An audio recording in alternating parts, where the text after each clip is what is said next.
Senhor presidente, senhores deputados, senhoras deputadas, daqui a 2 semanas completam-se os 50 anos do golpe militar que rasgou a Constituição Democrática de 1946 e instaurou uma ditadura que durou longos e sofridos 21 anos. O golpe foi desferido pelo mesmo grupo de militares que impediu a posse do vice-presidente João Goulart, como previa a Constituição em agosto de 1961. A vigorosa reação liderada pelo governador gaúcho Leonel Brizola, que foi apoiado por forças políticas e sociais de todo o país e por militares de formação democrática, impediu o golpe. João Goulart voltou ao país, tomou posse como presidente sem os poderes constitucionais face ao arranjo parlamentarista. Em 6 de janeiro de 63, venceu o plebiscito por larga margem. O povo deu-lhe o poder de liderar as reformas de base, as reformas agrária, urbana, para ampliar os direitos de educação e saúde e para afirmar a soberania nacional. Os golpistas conspiraram incessantemente, estimulados por empresários urbanos e rurais antidemocráticos e pelo governo americano, também financiador da direita civil e militar. Hoje se sabe que a maioria do povo brasileiro apoiava as reformas e o presidente João Goulart. O golpe foi apoiado pelos grandes jornais do país e a sinistra Quarta Frota esteve em prontidão para intervir no país caso houvesse resistência. Muitos apoiaram o golpe militar, iludidos com a promessa de realizar a eleição presidencial de 1965. Na verdade, a ditadura que se instalou cancelou as eleições diretas para presidente, governador, prefeito de capital, extinguiu os partidos e anulou tudo que tornava a Constituição de 46 democrática. O Congresso Nacional fez gestos simbólicos importantes em 2013, que tem a ver com a reflexão sobre os 50 anos do golpe militar de 64, na linha do avanço da democracia do Brasil que queremos. O Parlamento Nacional anulou simbolicamente o ato que declarou vaga a presidência da República quando João Goulart encontrava-se em território nacional. Com esse gesto, o Congresso resgatou João Goulart como legítimo presidente do país. Também em 2013, a Câmara dos Deputados restituiu simbolicamente os mandatos dos 173 deputados cassados por atos institucionais, homenageando os que ainda estão vivos e os parentes dos que faleceram antes desse ato reparatório. Desse modo, afirmou a soberania popular. A presidenta Dilma Rousseff, ao lado dos presidentes da Câmara e do Senado, dos ex-presidentes da República pós-ditadura, dos seus ministros e dos comandantes das Forças Armadas, recebeu com honras de chefe de Estado os restos mortais do presidente João Goulart, na presença de sua família, à suspeita de morte por envenenamento do presidente no exílio.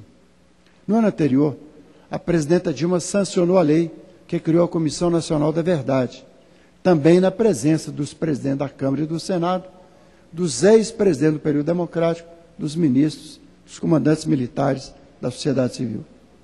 Hoje temos cerca de 100 comissões da verdade criadas por governadores, por assembleias legislativas, por câmaras de vereadores, por universidades, por sindicatos.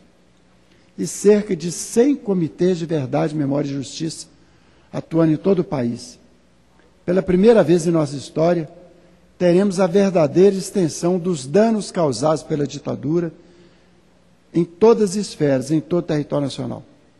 Em dezembro, a Comissão Nacional da Verdade apresenta seu relatório, colocando de forma ampla e sistemática, lastreada por documentos oficiais dos algozes e das vítimas, em testemunhos públicos e no enorme acervo bibliográfico de filmes, documentários, a extensão verdadeira das graves violações de direitos humanos e da democracia ao longo da ditadura imposta pela força das armas. Tudo isso é fundamental para a construção da democracia. Não há democracia verdadeira sem democratas, como foi na República de Weimar, né, deputado Mauro Benevides, uma das constituições mais celebradas da história europeia, ela foi sancionada pouco antes do nazismo. Ou seja, era uma Constituição democrática, mas faltavam democratas naquele país. Então não há democracia verdadeira sem democratas. Esse relatório terá que nortear os currículos, os livros escolares, inclusive das academias militares e das forças policiais. Democracia se aprende nas escolas. Foi esse Congresso que também aprovou em 2001 a lei que criou a Comissão da Anistia, da qual me orgulho de ser conselheiro. Ela recebeu nada menos que 70 mil requerimentos. É um impressionante acervo das vítimas da estupidez do autoritarismo. São pessoas, homens, mulheres, crianças, vítimas da tortura, assassinato, desaparecimento forçado, prisões ilegais, compelimento ao exílio e à clandestinidade, expulsão de escolas, da direção de 1.300 sindicatos. São demissões por perseguição política no setor público e privado. E é importante que as gerações presentes e as vindouras saibam que 7 mil militares patriotas e democratas foram excluídos das Forças Armadas para que a ditadura se impusesse. Vossa Excelência permite, deputado Zirmão, uma breve intervenção? Prazer, deputado Mauro Benevides. Para identificar no pronunciamento de Vossa Excelência uma retrospectiva daqueles fatos que significaram a implantação em nosso país do regime de arbítrio. Vossa Excelência, ao me trazer a colação há poucos instantes, eu diria que na eclosão desse movimento, eu estava na Assembleia Legislativa do Ceará na condição de presidente da Assembleia Legislativa do Ceará. E a partir daquele momento, enfrentando as dificuldades que emergiram desse processo, tudo fizemos para que nós reconstruíssemos, lá ainda no Estado, a normalidade institucional no país. O presidente que assumira, anunciara que o seu propósito era direcionado para a reconstrução da vida democrática, isso não ocorreu, porque quando ele outorgou a Carta de 1967 e a submeteu à apreciação do Congresso Nacional, um ano depois, se desfazia tudo aquilo pelo ato institucional número 5, com a junta militar, liderada pelo então Marechal Arthur da Costa e Silva. Se a carta que trazia aquilo que eles estavam alegando, que seriam os princípios norteadores do movimento revolucionário, consubstanciado na Carta de 1967. Um ano depois, praticamente se fragilizava aquele documento e passávamos novamente a vivenciar uma fase também muito dura na aplicação de penalidades extremas, cassações de mandato, suspensão de direitos políticos, até que nós já pudéssemos reconstruir com a luta permanente aquilo que seria a restauração efetiva do Estado de Direito. E Vossa Excelência já começou a dizer, porque efetivamente essa reconstrução representada pela reconstitucionalização do país só ocorreu naquele 5 de outubro de 88. Então, Vossa Excelência sabe que foram momentos que vivenciamos já aqui, na condição, não mais no início como deputado estadual, mas já como senador da República, no desempenho do meu segundo mandato. Cumprimento Vossa Excelência pela retrospectiva que faz, até porque essa casa não podia ficar omissa ao recordar aqueles fatos que se registraram e que, com o depoimento que Vossa Excelência presta hoje da tribuna, nós vamos fazer um ajuizamento ainda mais abalizado daquilo que aconteceu para que tenhamos uma consciência mais robusta do que é a vivência perfeita do regime democrático a que afinal chegamos. Cumprimentos a Vossa Excelência. Obrigado. Obrigado, deputado Mauro Benevides. Essa comissão da anistia está prestando um enorme serviço ao país e à democracia e promove a reconciliação nacional ao pedir desculpas em nome do Estado brasileiro aos que foram vilipendiados.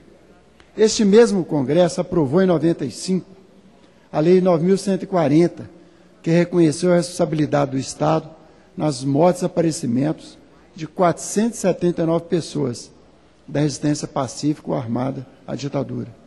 Representei a Comissão de Direitos Humanos da Câmara por 7 anos e pude contribuir para o desmonte das odiosas versões oficiais falsas.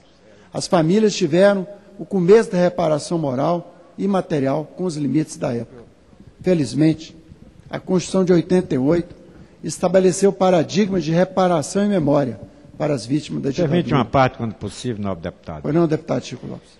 Bem, eu me sinto honrado em fazer uma parte de Vossa Excelência pela tranquilidade, pelo seu comportamento revolucionário, de que continua lutando na mesma trincheira, ainda lutando por democracia.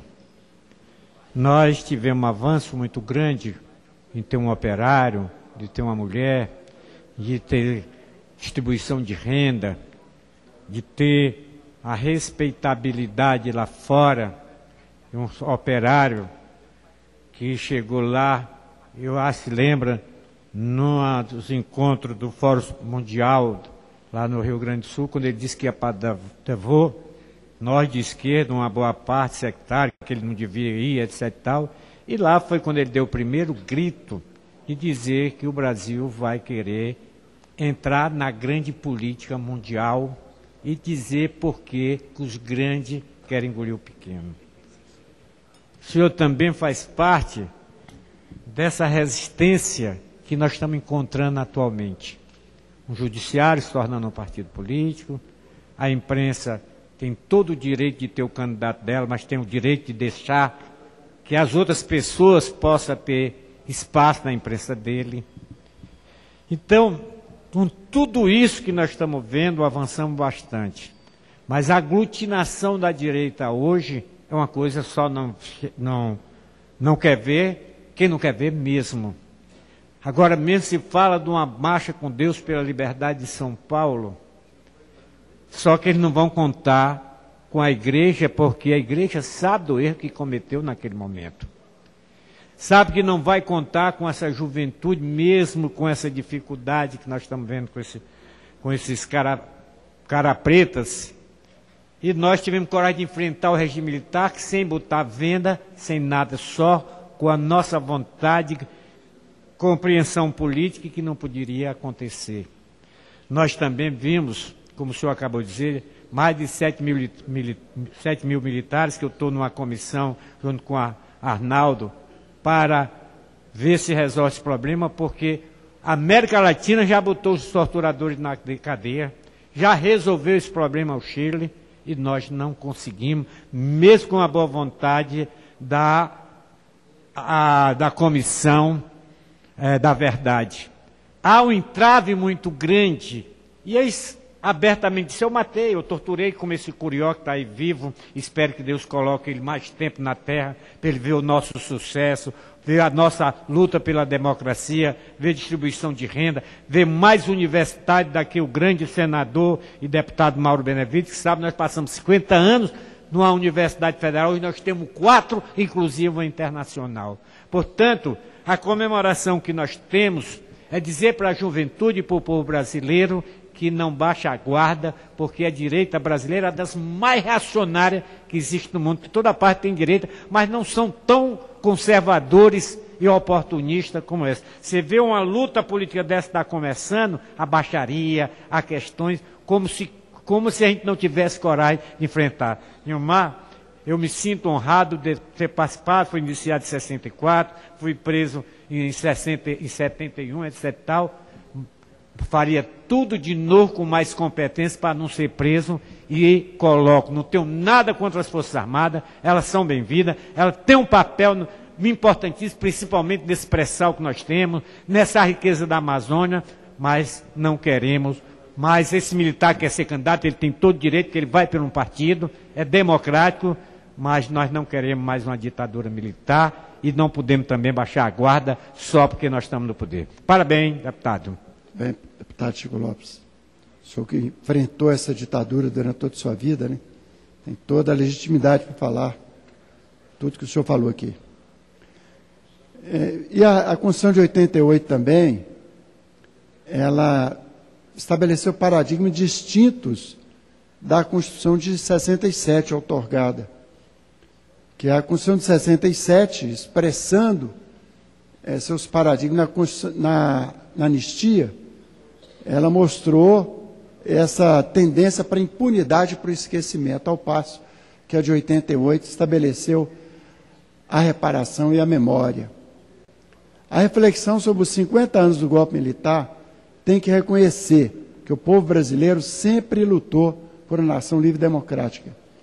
Desde o primeiro dia, em Recife, os jovens Jonas José de Albuquerque Barros e Ivan Rocha Aguiar foram mortos em protesto contra o golpe, assim como em outros pontos do país. A UNE teve sua sede incendiada e foi proscrita junto com dezenas de entidades, inclusive o lendário Centro Popular de Cultura, o que não impediu que o movimento dos estudantes enfrentasse com coragem a ditadura nas ruas. Mesmo após a prisão de 800 líderes estudantis em Biúna, em outubro de 68, mesmo após o AI-5, que instituiu o terror do Estado, a UNE lutou na mais dura clandestinidade até a volta às ruas em 1977.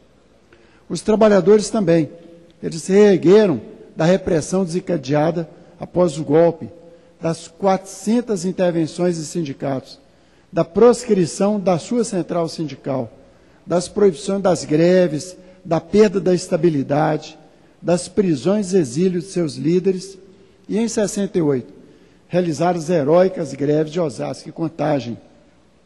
Ressurgiram como força motriz da democratização do país, com as greves de massa a partir de 78.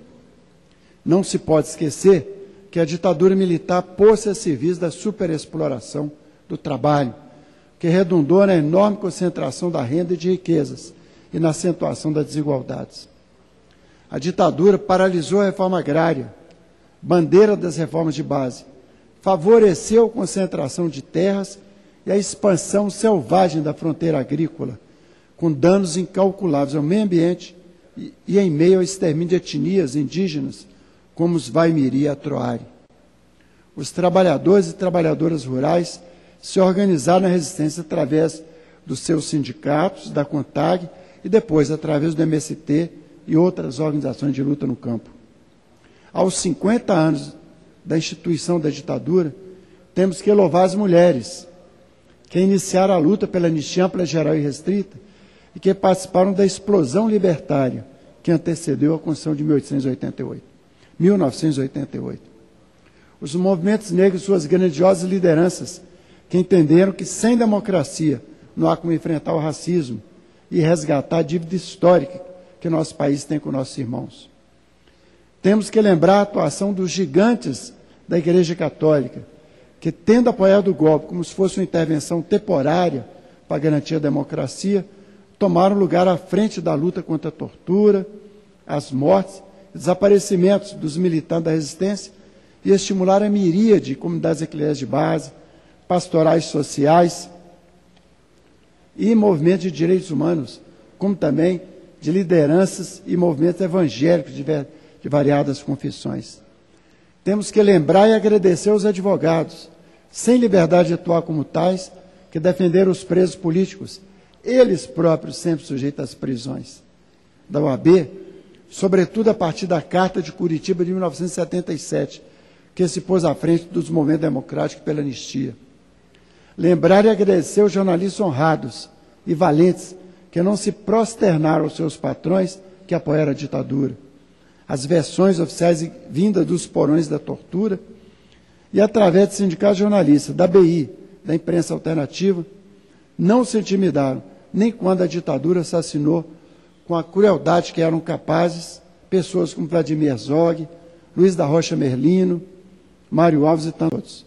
Lembrar do Correio da Manhã, que, tendo apoiado o golpe, tornou-se um opositor tenaz até ser garroteado pela ditadura. A FENAGE vai apresentar relatório de sua Comissão da Verdade à Comissão Nacional da Verdade, sobre os atentados aos jornalistas e à liberdade de expressão durante os 21 anos do regime oriundo do golpe. O Brasil deve agradecer a luta de homens e mulheres, inicialmente solitária e hoje reconhecida pelos homens de bem como verdadeiros heróis, os familiares dos mortos desaparecidos políticos, que nunca desistiu da luta pela verdade, pela memória e pela justiça.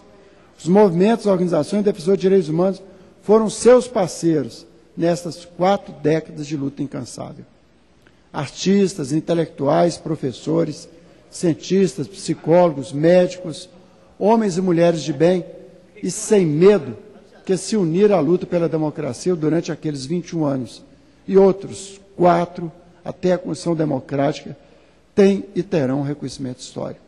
Por fim, quer dizer que entre os dias 10 e 14 de março, reuniram-se em Recife centenas de pessoas no Congresso Internacional sobre os 50 anos do golpe e a nova agenda da Justiça de Transição, sob patrocínio da Comissão de Anistia do Ministério da Justiça, com o grupo do Ministério Público Federal da Justiça de Transição, com familiares, grupos de Tortura Nunca Mais, comissões e comitês da Verdade, Memória e Justiça, com pessoas de 16 países.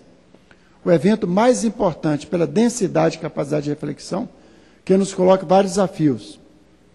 A ditadura subjugou o judiciário, silenciou juízes ilustres, cooptou tribunais e juízes, mas, infelizmente, o STF resolveu manter a equivocada interpretação de que a anistia parcial, restrita, excludente, que autoanistiou torturadores, foi fruto de um acordo legítimo, nada mais errado. A democracia e o povo foram derrotados por apenas 5 votos do Congresso, com os senadores biônicos e com a maioria fruto do casuísmo do pacote de abril de 77. Chegou a hora de rever essa decisão equivocada e de acatar a sentença da Corte Interamericana de Direitos Humanos de 2010, que não reconhece anistia para crimes contra a humanidade. A impunidade para os crimes contra a humanidade deixa nosso país isolado do que tem de melhor no direito internacional. A impunidade dos torturadores contribuiu para a naturalização da tortura, mal dos males, travou a transformação das forças policiais em polícia de toda a cidadania. Do mesmo modo, o Judiciário precisa interromper o processo de criminalização dos movimentos sociais e populares e entender que democracia é legitimação dos conflitos e criação e recriação de direitos. A justiça não pode ser seletiva e desconsiderar o princípio da função social da propriedade e da supremacia do direito à vida, em vez de se colocar como guardião do patrimônio dos endinheirados. O STF da Constituição de 88 não pode ser o STF que cassou os mandatos dos constituintes comunistas em 48 e que legitimou a posse de Ranieri Mazzilli no dia 1º de abril de 64, ou daquele que se calou ante o AI-5 e ante a exclusão de 3 ministros do Supremo pelos ditadores. O STF que julgou Raposo Serra do Sol, anencéfalos, células-tronco, união civil homoafetiva, as cotas das ações afirmativas, pode e deve rever a decisão equivocada sobre anistia para torturadores. Os procuradores federais, que reuniram provas insofismáveis com nomes e CPFs de Carrasco e seus mandantes em dezenas de ações relativas ao desaparecimento forçado de opositores, como crimes imprescritíveis, estão chegando ao STF. O atentado terrorista ao Rio Centro, que por sorte não se cumpriu, aconteceu em 30 de abril de 81, após a anistia de 79, e não pode ser relegado aos bolorentos arquivos da impunidade. Nosso parlamento, que foi tão desrespeitado, com cassações, extinção de partidos, reiterados fechamentos, foi capaz de fazer a Constituição de 88, de aprovar as leis dos mortos desaparecidos políticos, da Comissão da Anistia, da Comissão Nacional da Verdade. Anulou as cassações de mandatos, inclusive dos deputados comunistas e do senador Luiz Carlos Prestes, em 48, que anulou o ato da subserviência, que declarou vaga à presidência no dia 1º de abril, pode e deve dar novos passos para livrar o país de entulhos autoritários que compõem a herança maldita do autoritarismo. Temos aqui o projeto de lei 4471 do deputado Paulo Teixeira, que abole, proíbe e veda os vergonhosos autos de resistência, que nada mais são que as versões oficiais ignóbeis da ditadura para encobrir as recursões. E pode também aprovar o PL da deputada Luísa Erundina, que retira da lei que anistiou crimes contra a humanidade a expressão crime conexos. Já temos amadurecimento social e político para rever o Conselho de Segurança Nacional e nos livrar da Lei de Segurança Nacional. Mas que me perdoem os que me ouvem, mas não posso deixar de louvar e homenagear minha mãe, que lutou com coragem e altivez pelo marido e filhos cruelmente perseguidos durante a ditadura e não deixou que nossas famílias se desunissem. Mães como ela foram fundamentais para a conquista dessa democracia que estamos construindo permanentemente. Peço, presidente, que seja divulgado nos órgãos de divulgação da Casa. Muito obrigado, presidente.